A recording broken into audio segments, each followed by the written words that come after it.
Hey everyone, please support what I do to help keep Greyhawk alive by subscribing to the channel. Also, please consider becoming a channel member to get early access to videos, exclusive live chats, quarterly adventure modules, and more.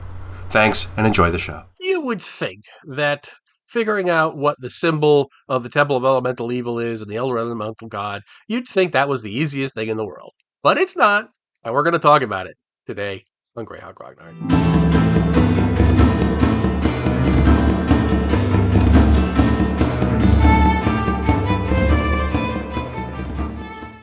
So this whole thing came up because I've started painting a bunch of miniatures for a war game I'm going to be running at conventions that's going to cover the Battle of Emerity Meadows. You know, the famous battle that was the downfall of the original Temple of Elemental Evil. It casts a large shadow over the setting and so forth. So I'm going to do it as a war game. I'm going to play it at cons, and hopefully it'll be a lot of fun. But that brought up the question of how do I paint the Horde of Elemental Evil? What symbol do they use? Because when it was originally, it's called the Eye of Flame. And originally, when Dave Trampier was told, put the Eye of Flame on the figures, he drew a flaming eyeball, as you would think would make a lot of sense. But no, turns out that's not true. That is actually a wrong thing, and it's kind of stuck. In that pattern, because it is a very visually striking, iconic thing, but it's also dead wrong. So, that brings up the question of what the heck is it supposed to look like? And that is a surprisingly not straightforward question. And it all comes down to a bunch of different factors.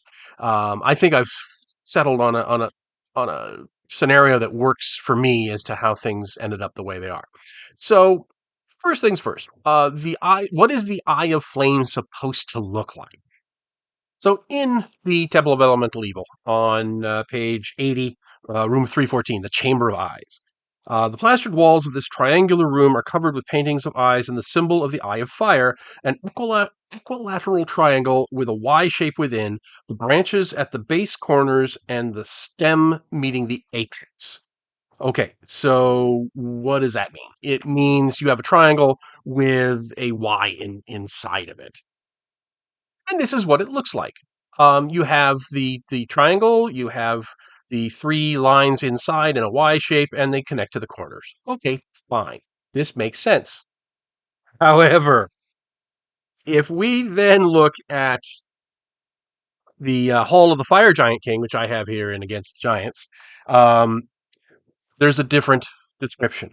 Um, the north wall of cloudy purple stone shows an amber-like inlay of a huge inverted triangle with a Y enclosed in it and touching the sides of the triangle, not the corners. And this is what that looks like.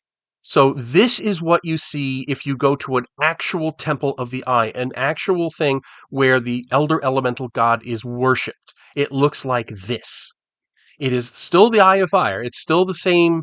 You can tell it's supposed to evoke the same symbol, but it's not the same because in the Temple of Elemental Evil, it looks like this. So what's going on? So my theory is this: is that the symbol of the eye, the Eye of Flame, the Eye of Fire that you see in the actual Temple of the Eye, the actual place where the Elder Elemental God is worshipped, is the correct one. What you're seeing in the Temple of Elemental Evil is a knockoff. It's either by mistake, because Zuchtmoy, when she was setting things up, didn't know what the symbol was supposed to look like, and just had kind of a vague description. Oh, it's a triangle with three lines in it, and you could go either way, and she guessed wrong. However, I think it's more purposeful than that. Because remember, the Temple of Elemental Evil is built on top of the ruins of a Temple of the Eye. The iconography and the setup of the interdicted prison of Zuchtmoy makes it clear that that's an actual Temple of the Eye, or at least a former Temple of the Eye. So what I think has happened here is that when Zuchtmoy and Ayuz were originally setting up the temple, way back before it was ruined the first time, I think they deliberately used a symbol that was close, but not the same as the actual Elder Elemental God symbol, And the reason they needed to change it was so that the Elder Elemental God wouldn't receive any power through worship that was focused on that symbol. It's close, but it's not the same. And so somebody who wasn't completely familiar with the history of the Elder Elemental God, which is going to be most people, wouldn't know the difference. They would assume they were worshiping the Elder Elemental God and just go on doing what they were doing. But because the symbol had changed, they were actually worshiping Zuchtmoy in her guide. So if we look in the folio, not the gold box, but in the actual original folio, there is in the back, there's the glossary of pretentious runes and glyphs. And you can see right here, one of them looks like Zuchtmoy's version um, of the Eye of Fire, and it means dragon or evil watcher. For some reason, that was taken out when they together the guide, the gold box with its own guide and glossography. That rune or glyph does not appear in there. So I think that was done deliberately because it had very significance in and Temple of Elemental Evil was supposed to be the a big thing at the time it was being developed, it was being played. They had already they published Village of Hamlet. The temple was supposed to be coming soon, so they wanted to kind of, I think that was kind of a retrofit to take it out because it was going to mean something very important later on. That kind of got lost as the years wore on, and we didn't see the actual temple for quite a while. So I think that's what's going on with those two versions of the Eye of Fire. Is that one is the genuine one that you see in an actual Temple of the Eye, Temple of the Elder Elemental God, which we saw in the Hall of the Giant Fire Giant King, and the other one is a slightly changed version that Zuchtmoy and Ayuz concocted so that it would people that were there would be fooled into thinking, yes, this is the real one, but any veneration around that symbol would not feed the elder elemental god because that's the last thing they wanted was to do that. They were trying to impersonate it. So I think that's what's going on here. That's why you see the two different versions. We are not. Here we see there are four different symbols of the Temple of Elemental Evil because it's broken into four different sub temples, one around each element. So you have fire, air, water, and earth. The different temples are associated with these. The elemental nodes are associated with these shapes, and they have associated colors and so forth. But these are kind of like sub groupings underneath that eye of flame, eye of fire that we just saw. And this is only exacerbated after the fall of the temple when it's trying to rise again in the module in the Temple of Elemental Evil adventure module. It's second rise because the temples are fragmented, they're warring with each other, and that's why it's kind of easy to infiltrate and so forth. But each one of these has a different symbol, but that should not be conflated with the actual the triangular symbol that represents the thing as a whole. Now, something else that's interesting, because it's all interesting to me, um, is that we see in Temple of Elemental Evil, we read um, the designs employed. Here we go. Armor is either black leather or blacking on metal, and with similar shield if one is used. Both shield and armor are decorated, the latter typically high on the back. The designs employed vary by troop rank.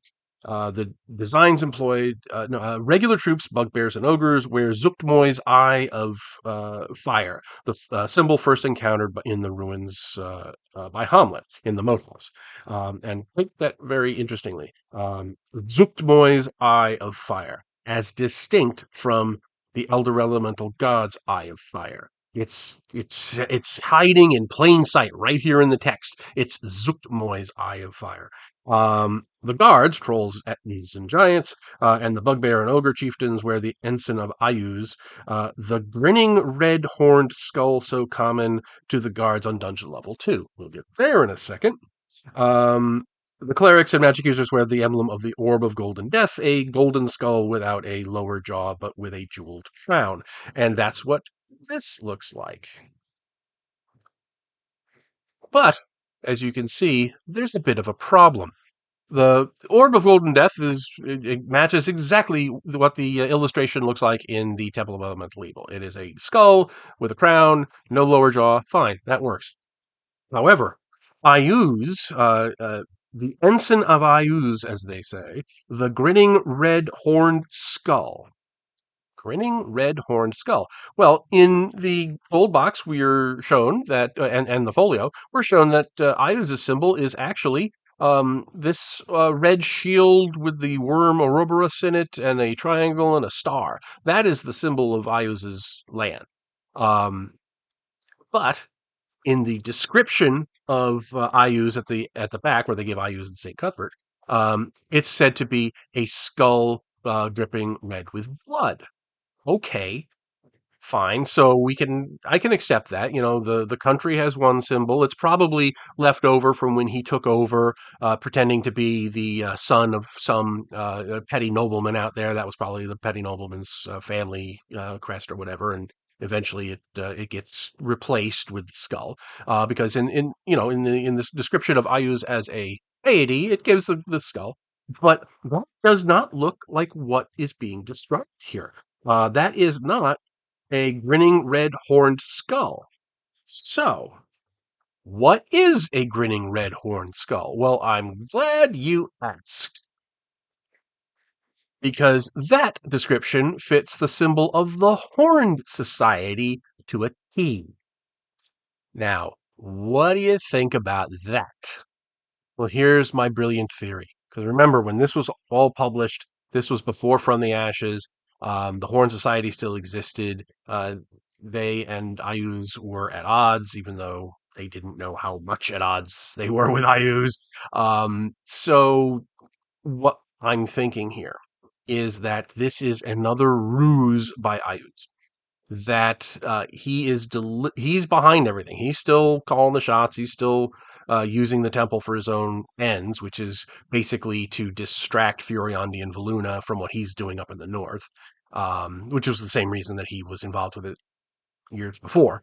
And what I think he's doing is he's hedging his bets in case something goes wrong and this whole thing blows up, and um, the temple gets raided again, and Furiondi and Valuna and Verbabank get involved, and the gnomes and dwarves and elves and everybody all gang up on the temple again. He has set things up so that he will not be blamed, because they're not going to see his skull symbol on there. They're going to see the symbol of the Horn Society all over the place. And the natural assumption is by the good guys is going to be, well, obviously the Horn Society was involved with this, so they're going to be more inclined to punish or attack the Horn Society rather than Ayuz. I think this is yet another layer. And, you know, obviously, realistically, it's probably just an editorial error. But it's a lot more fun to come up with explanations like this. And I think that that's what's going on here, is that Ayuz is using the Horn Society as dupes because he can't stand them. He wants them gone anyway. So, if this all goes wrong with the temple, at least he'll get something good out of it, and his enemies will be more inclined to be attacked by the forces of good. So I think that's what's going on here. So that's the story of all these symbols and everything. We've got the two different eyes of flame. One is the genuine article. One is a knockoff by Zuchtmoy, to evoke the original, but not contain all the power of the original. You've got the four symbols of the different temples, because they're all squabbling and divided.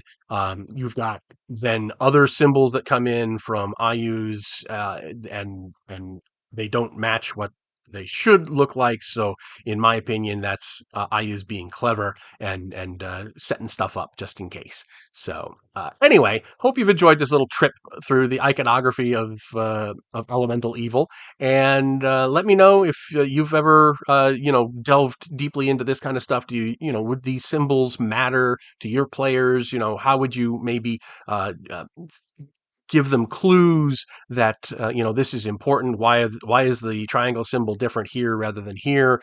Could that have significance? You could do all kinds of things with like sages and clues given by NPCs and stuff like that. So, there's all kinds of ways you can actually work this into running the module and expanding it out a lot.